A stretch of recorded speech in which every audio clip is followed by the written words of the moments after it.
కలియుగం ప్రవేశిస్తుంది. కలియుగం ప్రవేశించగానే మనుష్యుల యందు రెండు లక్షణాలు బయలుదేరుతాయి. ఒకటి అపారమైనటువంటి కోరికలు, రెండు విపరీతమైనటువంటి కోపం.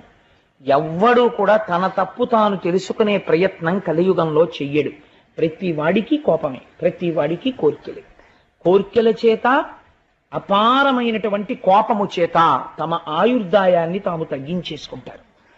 కోపము చేతని, అపారమైన కోర్కెల చేతను తిరగడం వల్ల వ్యాధులు వస్తాయి. ఇవాళ చాలా మంది డాక్టర్లు చెప్తుంటారు, మీరు ఇంత టెన్షన్డ్గా తిరగడం వల్లే బీపీ వస్తుంది మీకు అంటుంటారు.